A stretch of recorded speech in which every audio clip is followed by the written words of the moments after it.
Começando agora mais um podcast, o podcast 350, aquele que vocês esperavam, finalmente aconteceu, o podcast 350, agora que nós chegamos no 400, nós estamos lançando o podcast comemorativo 350, né, que ficou agora, pra trás. Aguarda mais 2 anos no 400 aí. E aí, a comemoração do 400 é lançar o 350, é isso? É por aí. Boa, vamos usar isso. Podcast 400, especial 350. Nossa. Então hoje nós vamos falar sobre aquele podcast aguardado por muito tempo, sobre... Podcast Geografia. Não é o de Geografia. E nem o terceiro podcast sobre o Watchmen, que a gente tá devendo também até hoje. Porra. Tem uns 10 anos já que tá devendo essa porra. E tem gente que lembra ainda. Hoje nós vamos fazer um podcast... A Marvel não tem clássicos. E encerramos por aqui, pessoal. Muito obrigado, até a próxima semana. Me chamaram dizendo que era a Marvel tem clássicos, interrogação. Não era uma afirmação. Eu fui engalbelado pra participar. Calma, cara, calma. Esse é um bordão nosso, um xiste, um pequeno xiste. Uhum. É um xiste, é um xiste. Eu fui convidado sem saber, eu fui convidado pra uma fritada. Mas escuta, então... mas antes de entrar de sola no assunto, como eu não tô muito acostumado a podcast sem pauta, não é nada contra. Desculpa. Aqui é seguindo nos 30, cara. Manda ele a puta que eu pariu. Isso é você não entrando de sono, isso é entrando tranquilo. Convidado da Trepidos, hein, Real? Antes da gente começar aqui... Aqui é freestyle, é tipo batalha de MC aqui, é no freestyle. Eu acharia legal dar uns parâmetros aqui. O que representa um clássico em quadrinhos? Então, o que precisa pra ser o clássico? Mas isso é parte da discussão também. Não, exato. Eu tenho aqui, ó. Se a gente for ver... Isso foi a parte da pauta que eles escreveram, só. Isso tem pauta, eles não falaram nada.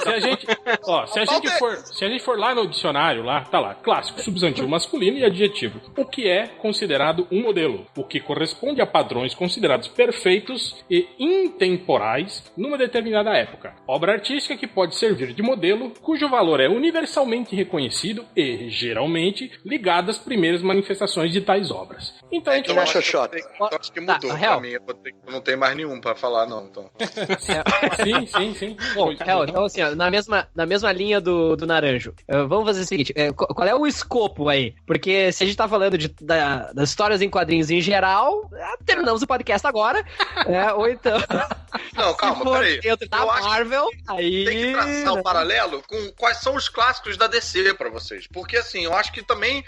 o que acontece aí? Já começando já um pouquinho a minha defesa. A Marvel, todo mundo sabe que é uma editora que surgiu meio que... Eu não tô contando quando ela surgiu, quando ela era Timely, essas coisas, não. Quando ela encontrou a identidade dela ali nos anos 60, né? Ela vem meio que indo no caminho contrário do que a DC vinha fazendo, que tinha aqueles personagens mais icônicos e tal. Então a Marvel se estabelece meio que na contrapartida, fazendo heróis falhos, fazendo umas coisas, fazendo o contrário do clássico. A DC se estabelece como né, os pilares e tal, as coisas mais clássicas, e a Marvel vem no caminho contrário.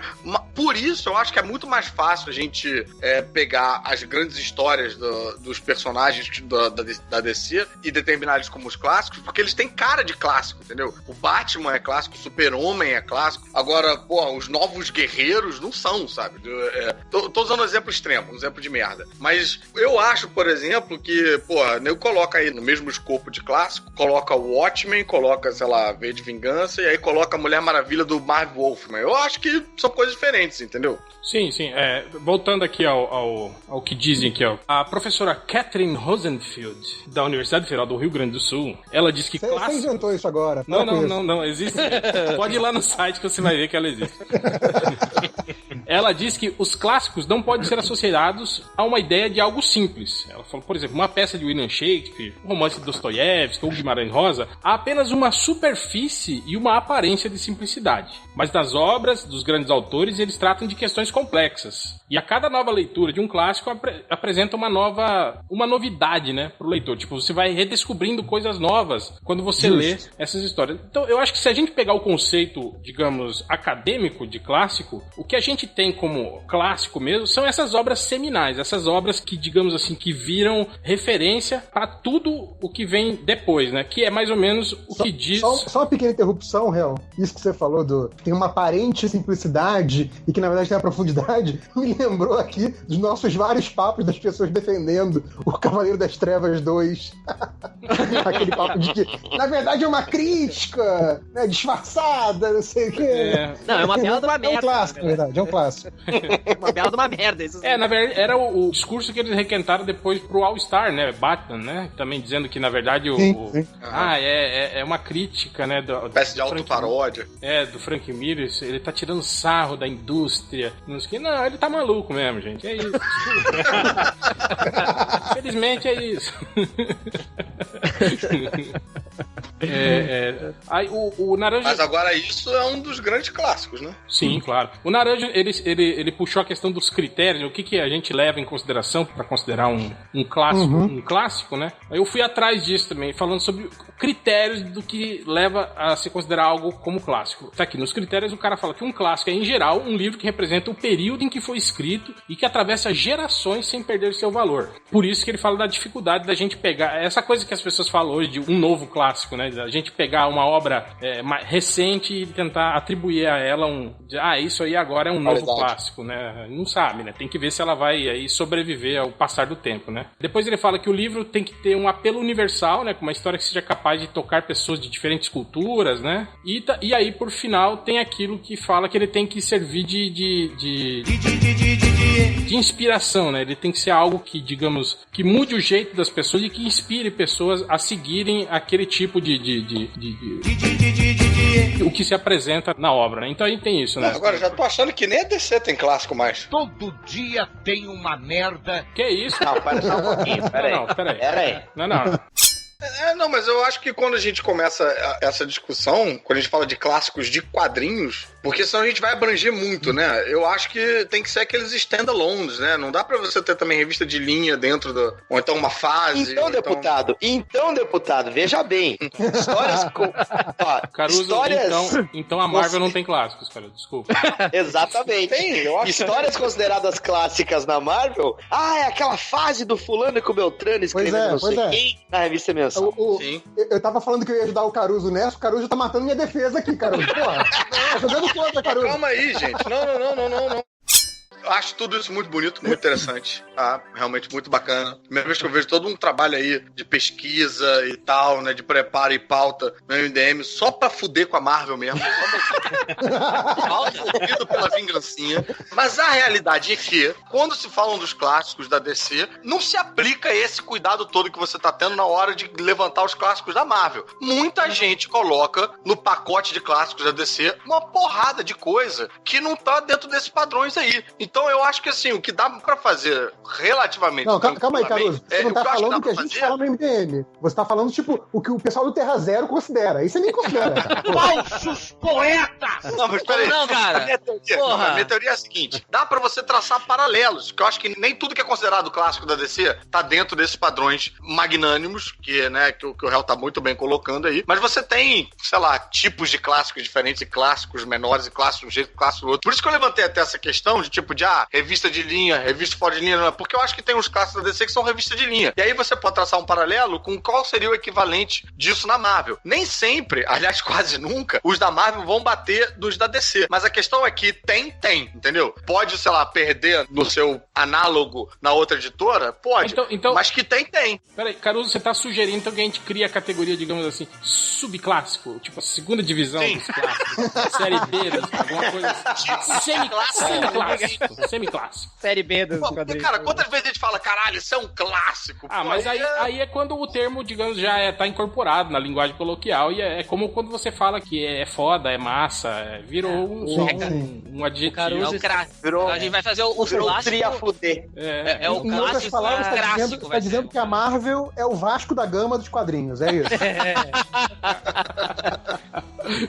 Caruso está criticando a superutilização do termo clássico, é isso, Caruso? Então tá. Não. Então quem sabe assim, o real... Não, mas aí que tá, ó. Essa valorização e esse estudo todo pro termo clássico, só agora, na hora de definir os clássicos da Marvel. Na hora de definir o clássico da DC, vale tudo.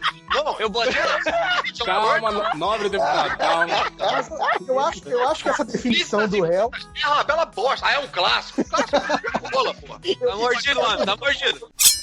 Fabiano, você que está aí quieto, em silêncio, apenas ouvindo? Pois é, meu amigo Hell, eu estou aqui ouvindo esses argumentos apaixonados pra defender a Marvel, né? O Caruso tá aí, assim, indignadinho, né? Ele tenta demonstrar que não, mas ele tá ali, né? Indignadinho, né? Indignadinho, é muito pejorativo, cara. É. Seu merdinha, né? Merdinha é pior do que merda, né? Certeza. Não, mas assim, Indignadinho parece tipo criança batendo o pé, né? Fazendo beijo. Indignadinho. As histórias da Marvel que são consideradas clássicas, a DC também tem várias, assim, igual. Agora, as histórias que são da DC e que são considerados clássicos absolutos, a Marvel não tem nada, cara, que se compara àquilo. Não tem. É meio esse sentido que eu tava pensando. Mas a pauta é, a Marvel tem mais clássicos que a DC, ou a pauta é, a Marvel tem clássicos? A Marvel não tem clássicos. A Marvel não tem. Bom, cara, você acabou de falar que tem, não é uma graça. Se a gente olha pra não. A atuação do Caruso, o Caruso tentando manipular esse podcast aí, tentando mudar a pauta, hein? O Ivo acabou de falar, os clássicos da Marvel. Quando mas é um funcionário da Globo mesmo. Calúnia! Vilipendiador! Calúnia! Não, mas a gente também fez um podcast já sobre Guerra Secreta, mas assim, é muito ruim, né, cara? Tipo, tem seus momentos, mas no geral é um negócio muito nas coxas. Né? Então... É porradaria, né? Mas tipo assim... Mas vem cá, eu não acho Crise de Infinitas Terras esse gabarito todo não, cara. Aham, Cláudia, senta lá. É engraçado que porque o que me vem à cabeça na hora de falar de clássico imediatamente eu sei que não é isso, tá? A definição, mas é porque foi sem querer, foi subjetivamente o que acabou me pautando na hora de fazer a minha lista. São coisas que a pessoa que não é exatamente leitora de quadrinhos ou leitora da Marvel pode ler, sem você precisar ter um conhecimento enorme de bizarro, de época. Por que você indicaria alguma coisa pra civil, cara? Não. Cara, eu acho muito maneiro indicar as paradas pra civil. Deixa os civis pra lá, cara.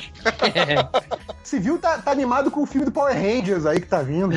Deixa o Civil pra lá. Eu passo a minha vida tentando catequizar Civil, cara. Eu não consigo evitar. Padre Fernando Caruso. Eu acho que alguns são sim, cara. Eu acho que são poucos, realmente. Não, eu não tô dizendo... Mas aí eu não tô generalizando. Tô dizendo que a gente... Não, eu tô um pouco indignadinho com a sua afirmação. Não, eu imaginei. Deixa eu ler aqui, ó, uma declaração da professora Maria Cecília Pila, da Universidade Católica do Paraná. Ela fala assim, que durante muito tempo o termo clássico foi utilizado para se referir a manifestações da Grécia Antiga, né? Seja no teatro ou mitos. Mas a palavra, né, o termo, com o passar do tempo, foi reinventado. E aí ela cita assim, hoje é comum utilizar a expressão para se referir tanto a um sanduíche comercializado por uma lanchonete, canções da Madonna ou até da banda Calypso. Então eu acho que é isso, né? Tipo, a gente tem, né, o clássico, né, a Grécia Antiga, o Watchmen, e tem lá a banda Calypso, né, a Marvel, tem, né, e que desse grande balaio virou tudo clássico. Aí a Marvel igual a Calypso é ótimo. O clássico Grécia Antiga seria Yellow Kid, sei lá, seria... Não, a gente tá falando seguindo essa ordem, então a Joelma é o Stan Lee e o Chimbinha é o Jack Kirby, é isso? A gente tá nos quadrinhos de super-heróis. Rob Life. Eu acho que essa analogia do Daniel faz bastante sentido, porque eles até brigaram, separaram. Exatamente, caralho. Só que eu acho que seria o contrário aí, né? Não é não? Que quem era? Não sei. Seria o contrário. O virtuoso não é o guitarrista? Ah, pô. O virtuoso. É por isso que eu tava dizendo. Só o tempo vai dizer o quanto isso vai poder ser impactante ainda, entendeu? Por isso que não tem como tu dizer agora, entendeu? Nesse ano ganhou tudo. Depois de 2 anos ninguém pode comentar mais. Mas tudo eu acho que vai depender do parâmetro aí, né? Porque, porra, eu acho que tem coisas que não entram no parâmetro aí da professora da PUC aí, dos caralho a 4, mas que você pode dizer que são clássicos. Tá grilado. Tá indignadinho com a academia agora. Eu tenho aqui uma lista, que aí eu posso mandar a lista e vocês podem meter o pau aí, né? Como diz o... Não, eu posso começar também falando aí, tá. Só uma pergunta. Quantos itens tem sua lista de possíveis clássicos da Marvel e JP? Eu acho que tem uns 20 aqui, cara. Impossível. Que filho da puta! Pô, tem demais. A sua, cara. Se tivesse 6, eu aceitava. Eu parti do que eu lembrava e daquela lista que eu falei que a própria Marvel elencou 75, Não, mas cara. essa lista de 75... Eu vou jogar pra galera criticar também. Furada. E a sua, Carlos, tem quantos itens? 18. Aí tá um pouquinho mais próximo da realidade. Aí vale. Aí dá, né? Não, tem menos de 20. O HD, ó. Mas vai lá, Carlos, vamos discuti-la. Vamos. Não, acho que é 19. Tá. Olha ele procurando mais alguns, ó, só pra saber. Rapidinho, assim, né? Deixa eu ver, Peter Porker, o Presunto Aranha. Tá aqui também. Pô, esqueci dessa. Peraí, agora 20. Ele falou sobre inovação artística. Sabe o que eu lembrei agora, velho? Aquela bosta daquela gráfica nova do Homem de Ferro, feita no Macintosh, cara. Crash. Do Chuck Austin, né? Não foi o Chuck Austin? Nossa senhora. Primeira feita por computador. E depois saiu do Batman, Digital Justice, lembra? Nossa. Sim. Outra inovação beleza, por né? inovação. A do Batman foi depois? Foi depois. Foi. E é muito melhor. Só porque é do Batman. Só que não, né? Não, os desenhos Não sei qual é a menos pior ali. Os desenhos são melhores. A definição da impressora é melhor. Então, do Homem de Ferro seria o quê? 720p? Por aí, matricial. Batman É matricial. 1080p, né? 1080p, nossa. Eu acho que o Parábola tem aquele mérito que a gente falou de algumas coisas da DC, de que você pode dar para um não leitor usual de quadrinhos. Mas isso aí é, isso é critério que o Caruso inventou. Isso aí não é critério de classe, gente. Desculpa, gente. Isso não é o que a professora da faculdade cristã não existe Professora isso. Helena. É clássico porque é fácil de ler. Então não é clássico se é fácil de ler. Eu acho que é clássico porque sai daquele universinho, entendeu? Não é uma coisa... Não tá dentro só do nosso umbigo de referência de fácil. Sim, porque ganhou uma projeção, sim. Exatamente. Não no sentido de complexidade, mas porque ganhou uma projeção fora do meio normal dos quadrinhos. Pode ser apreciado sem você ter sem precisar de leitura prévia, sem você precisar... Ele é clássico, ele funciona sozinho. Ele tem esse poder. Ele é tão fechado em si que você... As minhas regras de estipular clássico eram só 3. O Sarmento ele falou que tem que são 14. Alguma dessas 14, Sarmento, fala que se a obra é acessível, ela é um clássico. Não, né? Existe algo? Não. Então o argumento foi desconsiderado. Foi. Caralho. Vai ficar indignadinho.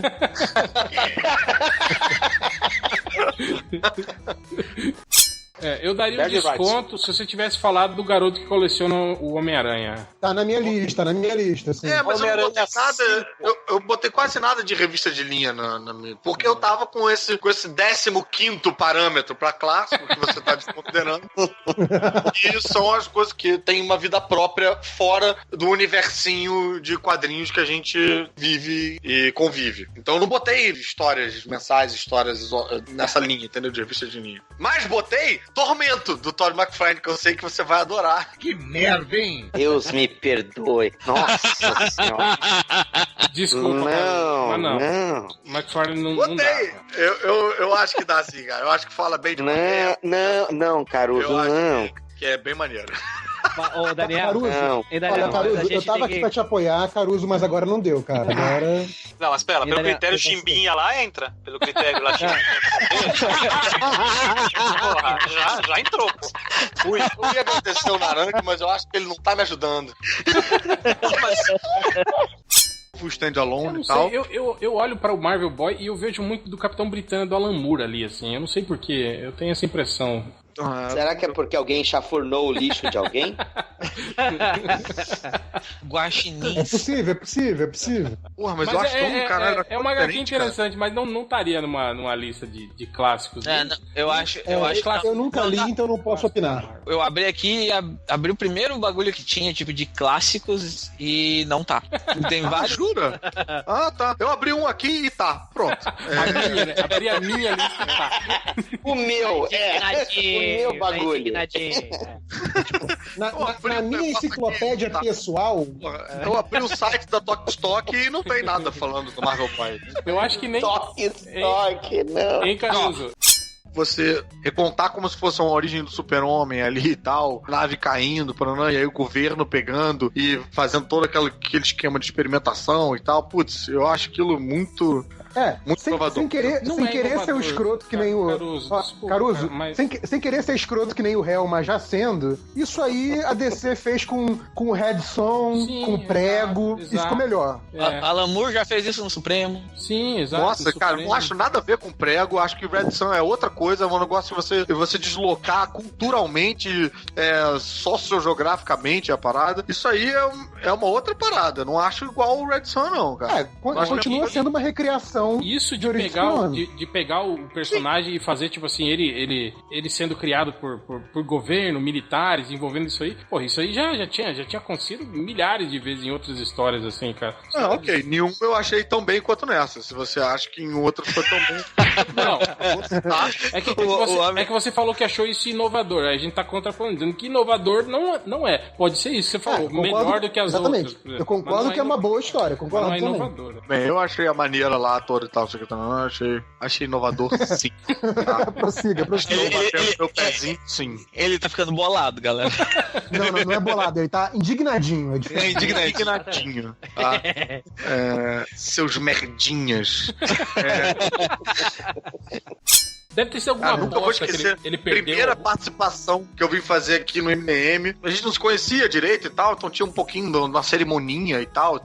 Era de indicação de quadrinhos e tal. E aí eu fui indicar que eu achava bacana o Longo Dia das Bruxas, justamente por esse aspecto de você poder pegar leitores civis e tal. Cara, foi um silêncio constrangedor. Que eu não sabia que não foi quando você elogiou o Jeff Loeb. Você não falou bem do Você falou tu falou do Jeff Loeb. Eu lembro, eu tava escutando isso aí.